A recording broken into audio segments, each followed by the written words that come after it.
Olá, tudo bom com você? Seja bem-vinda, seja bem-vindo à FSA Perfumes Naturais para mais uma das nossas lives, uma conversa bastante interessante hoje. Aqui é mais um episódio das Conversas Perfumadas, que é um momento que a gente tem para poder trazer temas que são relevantes ao universo da perfumaria natural independente. Então, se você já cria ou está aprendendo, está querendo aprender a criar perfumes naturais de forma independente, os temas aqui das Conversas Perfumadas são feitos exatamente para poder te ajudar. Para quem não me conhece, é sempre importante eu me apresentar. O meu nome é Elton, eu sou farmacêutico, professor de perfumaria e criador da FSA Perfumes Naturais. Aqui na FSA, a FSA é uma escola de perfumes que oferece formação e aperfeiçoamento nessa perfumaria natural independente que eu mencionei. O meu objetivo maior é simplificar o ensino de perfumaria para poder te ajudar a contar suas histórias com os cheiros. Depois, então, da nossa conversa, eu convido você a conhecer mais aqui do trabalho. E o tema de hoje é um tema bastante importante, um tema que eu acho difícil de falar, ele traz algumas questões que eu acho um tanto quanto desafiadoras, que eu intitulei, fiz uma brincadeira, uma pergunta, que é aquela pergunta assim que às vezes a gente não sabe responder. Então eu intitulei essa conversa Floral Cítrico ou Cítrico Floral? Uma conversa sobre acordes.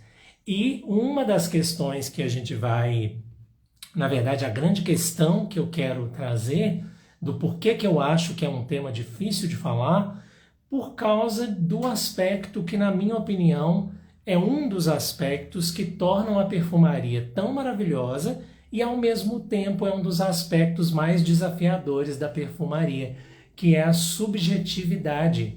A subjetividade, ela vai ter essa dupla face aí de ser extremamente maravilhosa, mas também de trazer alguns desafios, e eu quero deixar isso mais claro para você ao longo dessa nossa conversa. Mas antes disso, vocês que estão aqui me vendo, vocês já passaram por esse tipo de situação na criação de um acorde, de você se perguntar, eu vou usar a própria pergunta que eu fiz.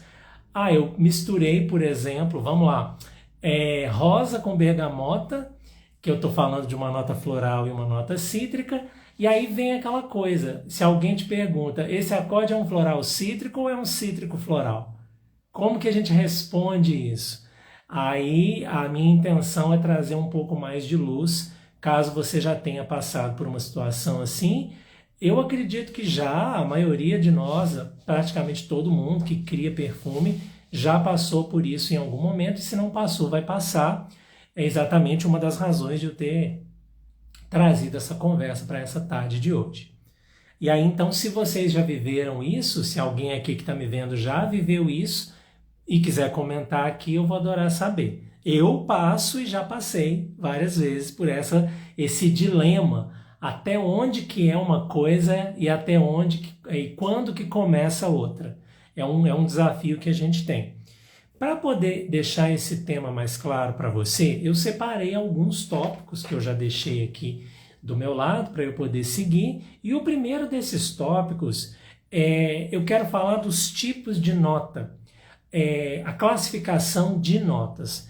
Nessa pergunta que eu fiz, floral cítrico ou cítrico floral, eu nada mais, nada menos estou falando do tipo de informação olfativa das notas em questão. E essa é uma das classificações de notas, a gente tem várias, saída, coração, base, só para dar um exemplo. Mas o meu foco aqui hoje é a classificação quanto ao tipo de informação olfativa. Se você lembrar de um post que eu fiz há algum tempo atrás, ele está até fixado aqui no perfil, quando eu falo dos 3 aspectos essenciais de uma nota, a informação olfativa é um desses 3 aspectos, e é exatamente sobre isso que eu estou querendo esmiuçar um pouco mais. Então, a gente vai ter diversos sistemas de classificação para as notas que a gente usa na nossa paleta. A gente olha esses frascos que você vê aqui atrás dessa minha paleta, cada um desses frascos é uma nota olfativa e cada uma pertence a um grupo de nota específico. E esses grupos, eles são chamados às vezes de famílias olfativas, embora eu não goste muito desse termo para nota. Família olfativa é um termo que eu prefiro para falar de perfume. Para nota, eu vou aí usar uma denominação que uma perfumista que eu gosto muito, que é a Sylvain Delacour, ela coloca, que é a ideia das facetas. Então, uma faceta olfativa é um grupo de notas, é um tipo, na verdade, de informação olfativa que vai ser trazido por um conjunto de notas determinado. Vamos pensar, por exemplo, na bergamota. A bergamota é uma nota cítrica, ou seja, ela faz parte da faceta cítrica, ela traz a faceta cítrica para as criações quando eu a uso. É o mesmo caso do limão, é o mesmo caso da laranja doce, da Litsea cubeba, da mandarina, enfim. Para a gente poder entender um desses tipos de faceta olfativa, eu também uso muito a expressão direção olfativa, vocês já devem ter me ouvido falar e ouvirão ainda. Faceta e direção são as expressões que eu mais gosto de usar quando a gente está falando de grupo de nota, e família quando a gente está falando de grupo de perfume. Mas aí fica a seu critério, o que você achar mais interessante. Na perfumaria a gente tem muitas palavras que significam várias coisas, e a ideia da família é uma delas. Boa tarde todo mundo que está chegando aí. Isa, boa tarde. Estamos falando de uma conversa sobre acordes hoje. E aí então a gente tem nessas facetas, nesses grupos de notas que trazem informações características, a gente tem vários. A gente tem, por exemplo, o cítrico, que é o que eu estou dando de exemplo, mas a gente vai ter uma série de outros. Eu não sei qual deles que você gosta mais. Normalmente a gente tem um ou outro que toca mais o nosso coração. Para mim é muito difícil, porque cada um tem a sua beleza, mas eu tenho carinho por alguns tipos, como as notas especiadas, eu já falei aqui várias vezes, e a gente vai ter diversas facetas. Para dar mais exemplos, a gente vai ter nota cítrica, nota floral, nota madeirada, nota balsâmica, nota animálica, nota almiscarada. Estou dando aqui exemplos de facetas olfativas que vão ser, então, compostas por notas que trazem a informação olfativa.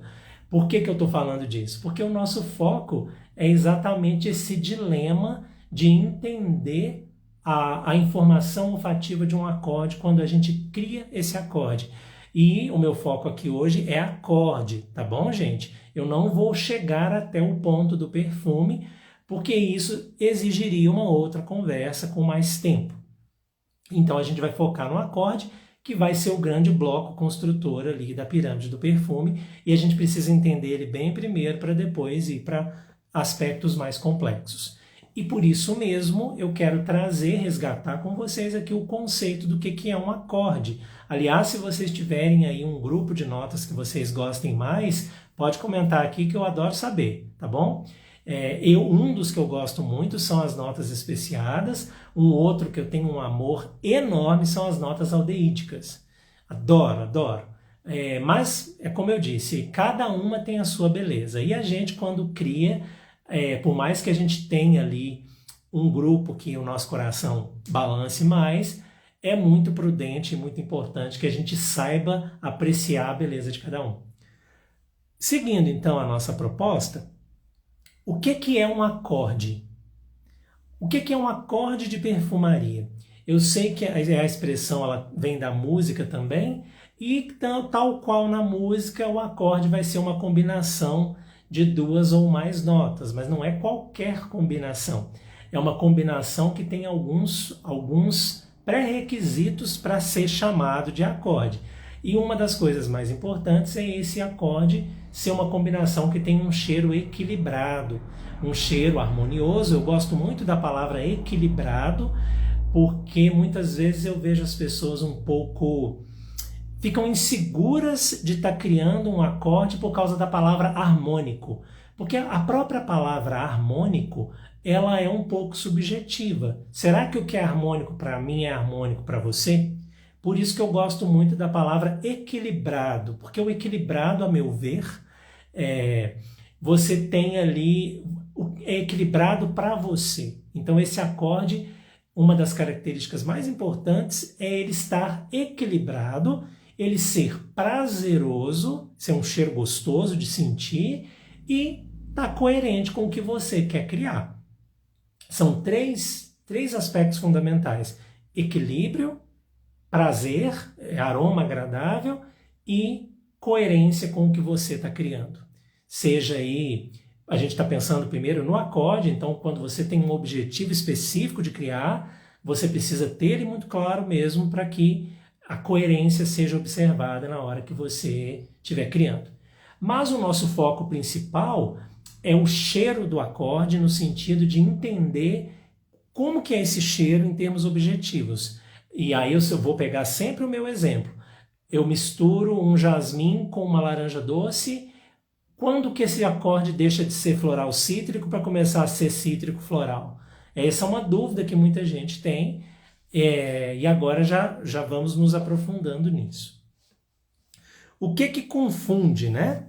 É exatamente esse ponto. Essa grande confusão de entender o momento exato, se é que isso existe, o momento exato onde numa combinação, por exemplo, entre jasmim e laranja doce, eu deixo de ter um acorde cítrico floral e passo a ter um acorde floral cítrico. Será que isso existe? Será que eu posso considerar algum critério? Eu vou falar de um critério específico, que ele é um critério que eu considero bastante interessante, mas sempre coloca na sua cabeça que aqui nós estamos no mundo também da subjetividade, por mais que a objetividade aqui seja o nosso objetivo, tá? Então, esses são os primeiros pontos. Eu preciso que você entenda primeiro o que é um grupo de notas, uma faceta, e que ela é caracterizada por ter ali um universo olfativo principal, que ele está presente nas notas que compõem aquela faceta.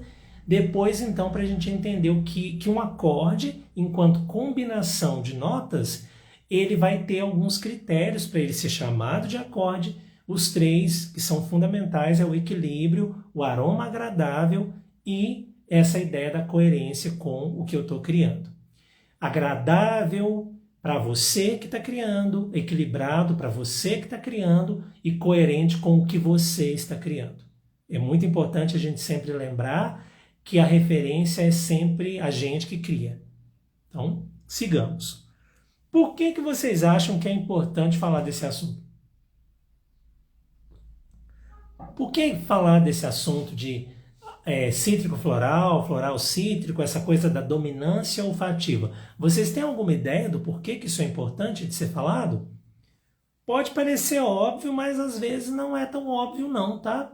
É por isso que eu estou querendo provocar vocês um pouco para ver se vocês têm alguma ideia do porquê. Eu separei 3 motivos que são muito realmente importantes para a gente poder entender melhor desse assunto.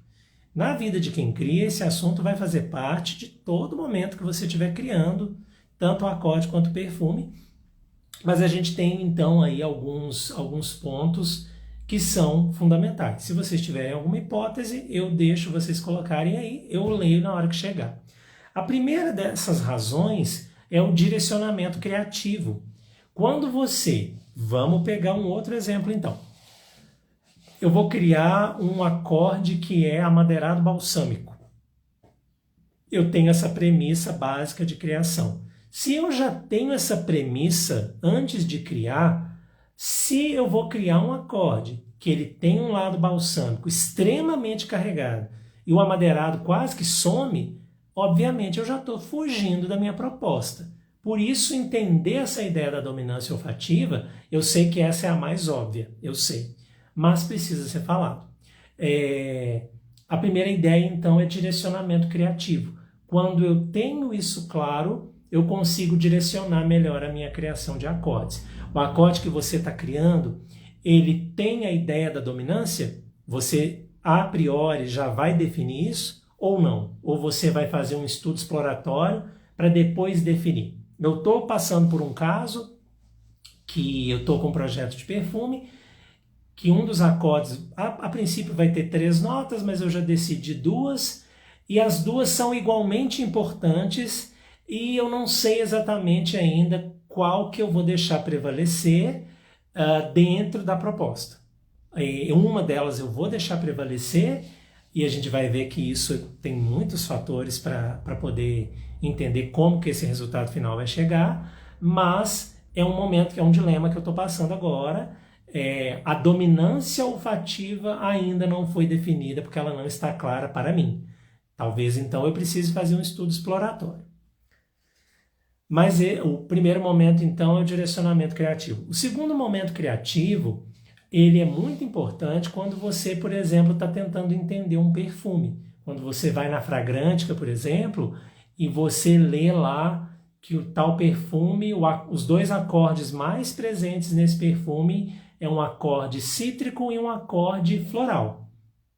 Então, falar desse assunto, entender melhor isso é muito importante para quando você estiver olhando pirâmide, até para comprar perfume, para você entender se aquele perfume que você está querendo comprar ou está usando de inspiração, entender ali mais ou menos o universo daquele perfume, mesmo que ao senti-lo você não concorde tanto com isso. Voltamos para a subjetividade, tá? Segundo ponto. E o terceiro, que eu acho fundamental, agora focado na gente que está querendo aprender mesmo a criar, especialmente em você que comercializa perfume, é o seguinte, é a comunicação com o seu cliente. Eu não sei se você já passou por isso, mas quando a gente está comercializando um perfume, é muito comum a pessoa querer saber, por exemplo, a família olfativa daquele perfume, ou pelo menos as características olfativas principais. Esse aqui é um perfume floral gourmand, esse perfume aqui é um floral frutado, esse perfume aqui é um fougère especiado, ou é um fougère clássico, ou é um chipre couro. Isso para dentro do perfume, tá, gente? O nosso foco aqui, a conversa é acorde, mas esse raciocínio você pode transpor numa escala de maior complexidade para o perfume. Então eu espero que esteja claro para você a grande importância da gente falar disso e entender melhor isso. Vocês já se depararam com esse tipo de coisa que eu falei? De se alguém aqui de vocês cria perfume para comercializar, já foi perguntado para vocês? Vocês já passaram por algum desafio assim? Se passaram, me conta aí que eu vou adorar saber.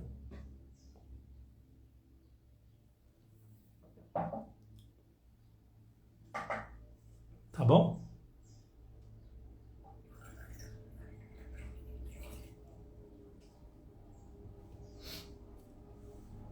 Inclusive, tem um ponto que eu acho que vale comentar, eu até nem tinha colocado ele aqui, porque eu acabei pensando nele depois, é o seguinte, essa coisa dessas classificações, como eu já falei de perfume, eu vou abrir então um pequeno parêntese dentro desse universo aqui.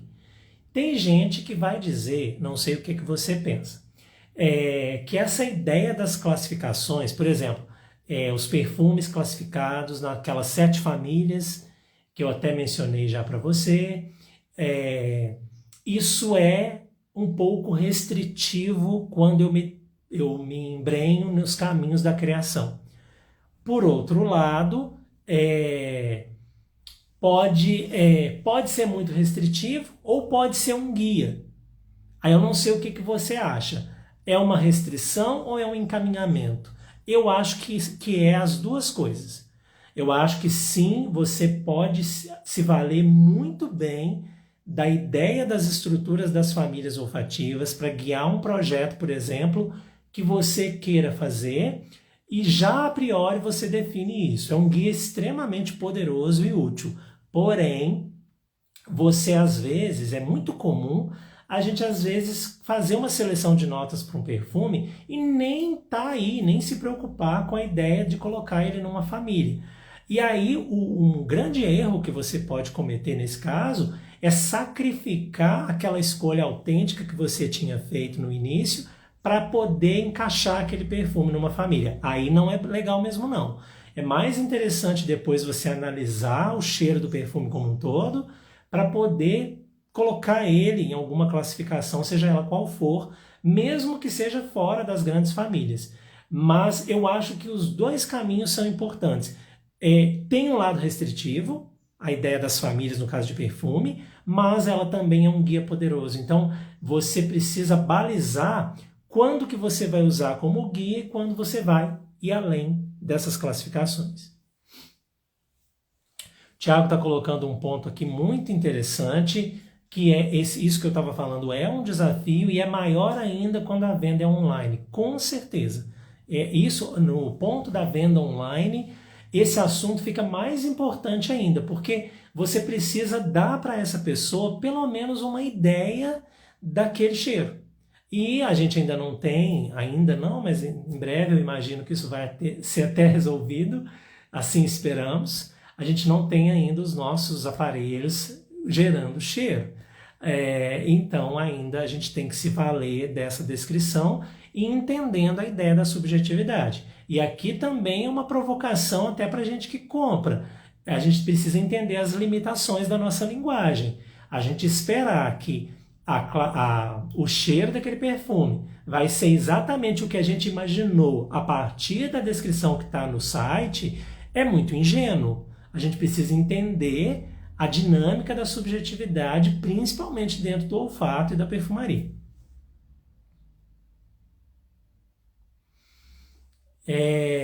O Thiago está colocando que é bem restritivo, gosto da forma como o Helena classifica nos seus livros. Eu não sei como ele classifica, então não vou poder falar nada.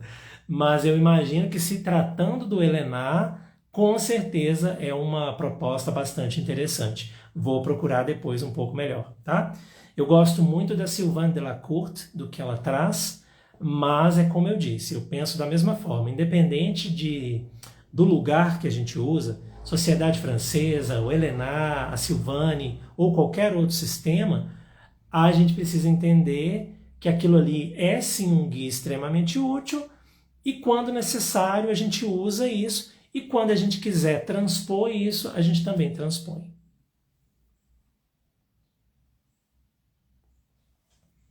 Isa, perfumista, eu faço as analogias com o que a pessoa gosta, faço por similaridades. Bastante interessante, é um caminho também, tá? Um caminho bastante interessante. E vocês estão trazendo aqui uma reflexão que eu também concordo muito, que é associar outros recursos, o Tiago está trazendo aqui, que é trazer a ideia das imagens, dos sons, a gente tem que falar das cores também, que tudo isso ajuda a pessoa, no caso que está comprando pela internet, a entender um pouco melhor o universo daquele cheiro ali. Não é à toa que, se você fizer uma pesquisa básica no Google, se você digitar lá perfumes cítricos, por exemplo, você vai ver que tem uma paleta de cores que normalmente está presente e o mesmo vale para outros perfumes. Algumas famílias têm isso mais bem definido e outras é um pouco mais confuso, mas ainda a gente consegue encontrar um universo comum. Como eu disse para vocês no início, quem chegou no início me ouviu falar, eu acho esse tema um dos temas mais difíceis de poder conversar sobre ele, exatamente por causa dessa subjetividade que é enorme. E aí, então, é exatamente sobre isso que eu quero falar agora. Eu quero trazer para você o que impacta na percepção. Estou falando de você que cria um acorde, mais do que quem vai sentir. E é porque é você que é o foco aqui, porque é exatamente a sua percepção que você vai passar depois para a pessoa que vai sentir. Então, 3 pontos eu quero destacar. Pontos que são muito importantes, que na hora da criação de acorde vão ter ali, vão ser divisores de água no processo. O primeiro deles é a proporção entre as notas. Esse, é claro, é o primeiro, o mais óbvio, que é, por exemplo, quanto de determinada nota que eu coloco e quanto da outra que eu coloco ou das outras que eu coloco. Quando a gente está falando de notas que têm uma intensidade olfativa próxima e uma concentração muito próxima ou igual, normalmente, quanto mais proporção de uma nota eu coloco, mais ela contribui no cheiro final do acorde. Tá claro isso para vocês? Mas isso aí eu estou falando desse contexto. Eu estou trabalhando com notas com uma intensidade olfativa equiparável e numa concentração igual. A gente consegue ver isso mais claramente. Quanto mais eu coloco de uma nota, é muito diferente se eu coloco 8 partes de uma nota com 2 de outra, ou então coloco 5 para 5, eu vou notar, obviamente, um efeito de presença maior daquela nota primeira numa proporção maior, tá? Isso é um ponto interessante. O segundo, que é mais coerente com a realidade do nosso trabalho. A gente não consegue trabalhar com a mesma concentração para todas as notas, a gente não consegue. Você não consegue trabalhar com uma canela a 10%. Você não tem como trabalhar com um musgo de carvalho a 10%, por causa de questões de limite de uso. Tem notas que eu vou colocar uma concentração um pouco menor por causa da grandíssima intensidade olfativa que ela tem. Aí é da questão prática mesmo. Então, não é só a proporção que determina. A gente vai trazendo mais complexidade para o negócio. Porque se eu colocar 9 gotas de uma solução a 1% e uma gota de uma solução a 20%, quem que será que vai aparecer mais no resultado final? Depende, eu não vou conseguir te responder, porque não dá para responder isso de forma genérica e teórica. A gente tem que sentar em frente ao nosso órgão, a nossa mesa de trabalho, colocar a mão na massa e sentir os acordes para a gente poder definir esse efeito olfativo principal do acorde. Tá claro? Sim, Isa. Canela é maravilhosa, mas toma conta mesmo de tudo. E não é só ela, mas ela é um excelente exemplo.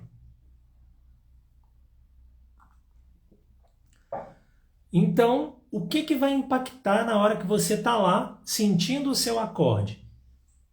Proporção entre as notas, a concentração das soluções, que vai então ter um impacto no conjunto final, e um ponto que é lindo, maravilhoso, e você que cria acorde aqui, que já criou, você vai entender o que eu estou dizendo, você que ainda está aprendendo, é para te empolgar. É o fenômeno que a gente não explica, é a hora da magia que acontece na combinação, que é o que eu estou chamando de a interação entre as notas. Existe uma expressão que às vezes é usada na criação de acorde, é que o acorde tá bom quando você cria um cheiro novo a partir das notas que você combinou. Eu não sei se essa é a melhor maneira, porque isso pode te deixar um pouco neurado de quando você não consegue criar um cheiro absolutamente novo. Eu acho um pouco perigoso essa concepção. Por isso que eu gosto da palavra equilibrado. Você cria uma combinação equilibrada, mesmo que não necessariamente um cheiro novo. Tem momentos que é lindo, você cria um cheiro novo. Eu vou comentar com vocês o que aconteceu comigo, vou dar exemplos, claro. Eu fui fazer um acorde com cedro do Atlas, que é um amadeirado bem balsâmico, muito gostoso, tem uma coisa meio cremosa, meio amanteigada nele, e fui combinar com um extrato natural de morango.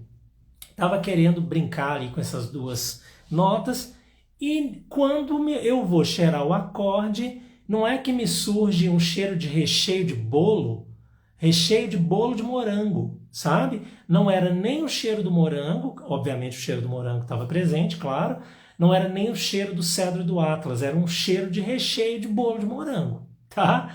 Para minha percepção, para o meu nariz, foi aquilo ali que aconteceu, ficou super interessante. Eu fui fazer outro dia um acorde de benjoim com jasmim sambá, que ficou com cheiro de babalu, aquele chiclete.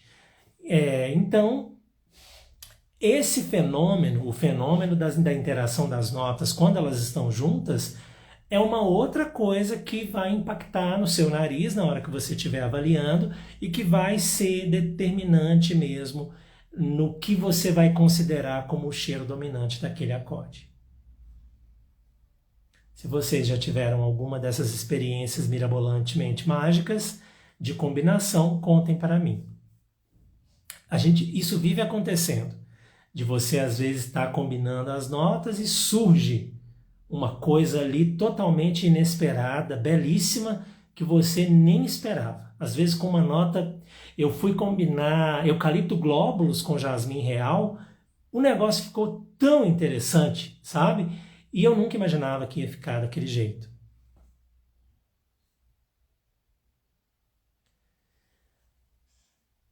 Tiago, extrato de morango tem sim, mas eu não gosto de ficar falando se tem ou não, eu prefiro que você experimente, porque é complicado eu dizer o que é impacto, sendo que é você que tem que experimentar, entendeu? É uma nota que, comparada com outras que são muito intensas, ela tem sim uma boa intensidade, um bom impacto, mas eu prefiro mesmo que você experimente para poder fazer a sua avaliação, tá? Uma nota frutada, meio azedinha, super interessante. Eu não sei se você trabalha com químico aromático, tem uma nota de morango, nem é tão amorangado assim, que é o glicidato morango, que é bem interessante também, tá? Mas ele tem... Interessante, sim, é uma nota com impacto interessante. Mas você tem que comparar ela com outras e ter a sua própria avaliação. Eu acho mais seguro falar dessa forma.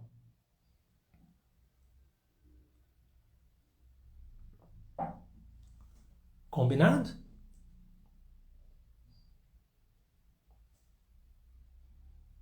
Não chega a ser um gálbano. O gálbano, né, toma conta de tudo, não chega a ser um melonal que sai incendiando tudo, mas é um cheiro bastante interessante. Para falar desse exemplo aqui, né? E aí eu quero chegar no ponto, me fala aí se você entendeu, tá? Eu quero chegar no ponto que eu queria falar, um dos pontos mais importantes. Como que eu defino, então, estou lá criando um acorde com uma nota floral e uma nota cítrica. Como que eu defino se ele é um acorde cítrico ou se ele é um acorde floral? O caminho mais lógico, que eu acho que até intuitivamente você já deve estar imaginando, é aquele tipo de informação que eu percebo de forma mais evidente. Se eu estou combinando, vou pegar o nosso exemplo, vou pegar duas notas chiquérrimas, que é o jasmim real com a bergamota. Se eu estou combinando o jasmim real com bergamota, não adianta eu achar logo de cara, principalmente se eu estou com concentrações diferentes e vou testar proporções diferentes, eu achar que eu já vou saber como que o acorde vai ficar. Não. Eu tenho que fazer e experimentar. E, obviamente, tendo claro se eu quero que ele seja mais floral do que cítrico. O que vai definir é exatamente o tema mais delicado. É a sua subjetividade. É como que você vai perceber. Olha, para mim ele está mais floral do que cítrico. Então eu vou colocá-lo como floral cítrico. E aí você pode me perguntar, mas e se outra pessoa discordar? Paciência. É a questão da subjetividade. Eu queria chegar para vocês com uma notícia mirabolante, você vai fazer desse jeito e sempre vai dar certo. Gente, perfumaria não é bem assim. Então, a meu ver, o caminho mais lógico e mais sensato é você, no momento que estiver avaliando, perceber para você qual informação domina naquele acorde. Você percebe ele como mais cítrico? Você percebe ele como mais floral? Esse, na minha opinião, é o caminho mais lógico e sensato. Me falem se ficou claro.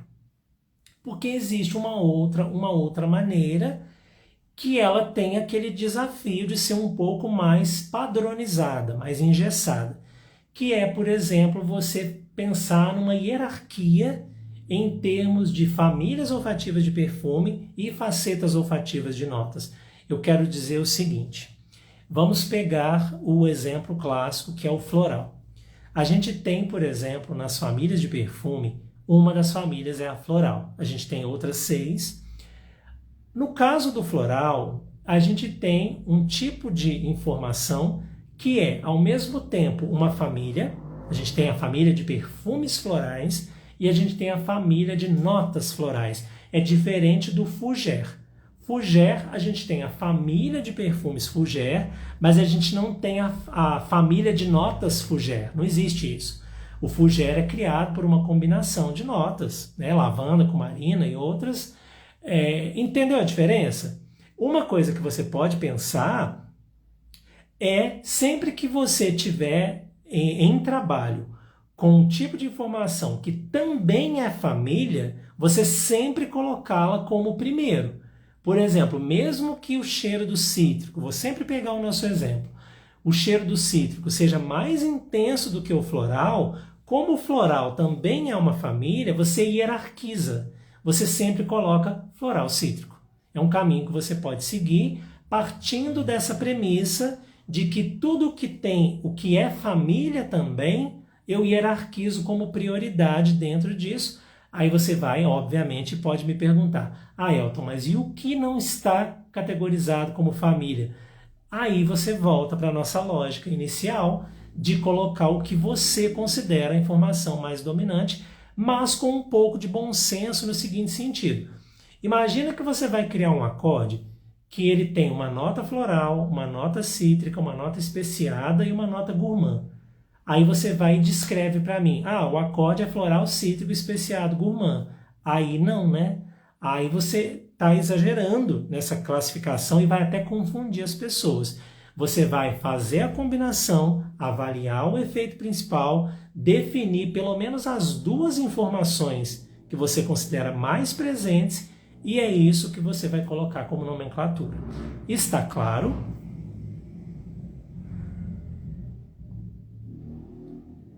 Tiago, é o mesmo caso do Chipre, é o mesmo caso de qualquer família que tem acorde fantasia, que na verdade são 3, para a gente ser mais preciso, o Fugero, Chipre e o Ambarado. É o mesmo caso. Eu espero que tenha dado para trazer um pouco mais de luz para vocês acerca disso. Eu já avisei para vocês, é um tema que eu acho difícil de falar, porque é um tema que tem a subjetividade como ponto principal e é um tema que ele é da prática. A gente teria que fazer uma oficina para a gente poder entender isso juntos ali na prática. Você pode fazer isso no seu espaço de trabalho com essa proposta de exercício que eu vou sugerir agora para finalizar a nossa conversa. Tá bom? O que eu vou sugerir para você? Eu vou sugerir um exercício, mas que esse exercício ele tem um pano de fundo que você tem que fazer antes. E que pano de fundo é esse? É o estudo olfativo. Eu vivo falando isso, não é novidade, se você já acompanha o meu trabalho. E eu falo isso com os meus alunos, você pode perguntar para eles. Estuda as notas, estuda as notas. Todo dia, se possível, estuda as notas. Cheira a nota, entende a nota. Então esse é o pano de fundo. Entenda as notas e, com detalhe, entenda bem as facetas olfativas, esses grupos que vão trazer esse tipo de informação. Na sua paleta, você tem bergamota, limão, laranja, você tem mandarina, são notas cítricas. Entenda bem o que caracteriza esse grupo, para você entender quando essa informação aparecer, inclusive em notas que não são, como, por exemplo, você entender que o olíbano tem um lado cítrico. Como que você entende isso? Entendendo o cheiro cítrico. Tá? Isso também vale para a sua vida. Eu já propus um exercício naquela conversa que eu falei sobre o seu nariz mudando a sua vida, que é você colocar o nariz no mundo mesmo e começar a cheirar tudo que você puder, para você entender os cheiros que fazem parte da vida e que vão ser usados para a criação. Aí o exercício é o seguinte, eu vou começar simples, a gente sempre começa como uma escadinha, então eu vou te dar o primeiro passo, depois que você dominá-lo, aí é a porta para você começar voos mais altos. Escolha duas notas de direções, de facetas, direções olfativas diferentes, porque se você escolher da mesma, o exercício fica inválido. Escolhe duas notas diferentes para você fazer uma combinação entre elas, um acorde entre elas. Jasmim com limão, baunilha com rosa, coisas diferentes para você poder trabalhar. Patchouli com gengibre, enfim, vários caminhos. E aí o que você vai fazer? Você vai criar alguns acordes e, de preferência, crie combinações, faz intuitivamente mesmo, improvisa. Cria, por exemplo, duas combinações onde uma nota está em maior presença e duas onde a outra nota está em maior presença. Inverte. E na hora de você avaliar os acordes, antes de avaliar os acordes, você cheira primeiro a nota individual, percebe ela claramente e depois você vai para o acorde. Isso dá bastante trabalho, por isso que eu estou propondo duas notas só. Com o tempo a gente fica mais esperto nisso, mais experiente, mas isso vai te ajudar. Porque vamos supor que vamos pegar esse acorde então de jasmim com limão, foi até um acorde que eu usei num trabalho meu. Avaliei lá os acordes, eu entendi aquele que eu gostava mais. E como que eu, por exemplo, colocaria cítrico floral, floral cítrico, se eu for fazer assim? Sente as notas individuais e compara com esse cheiro do acorde para você entender qual presença está mais forte ali. É um exercício que ele dá um pouco mais de trabalho, por isso que a gente começa simples, porque imagina você fazer um acorde de 3 ou mais notas, e você, além da bateria de acordes, teria que cheirar esse tanto de nota primeiro. É claro que se você fizer a primeira parte primeiro bem feita e fizer ela todo dia, o máximo que você puder, isso já vai te ajudar. Mas no momento ali da avaliação, você pode usar isso a seu critério, associando tudo que eu também falei até então.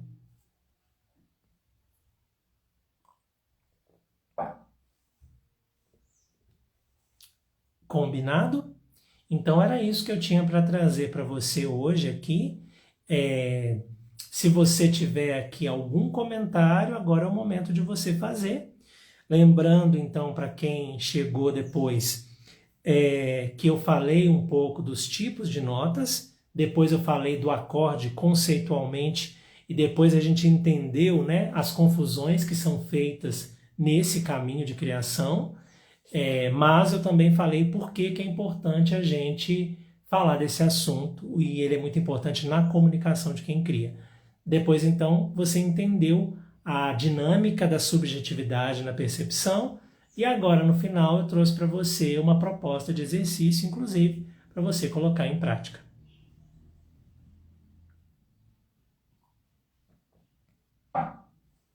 Ok? Então é isso. Eu agradeço vocês que ficaram comigo aqui até agora. Deixa eu só ver que surgiu uma pergunta aqui.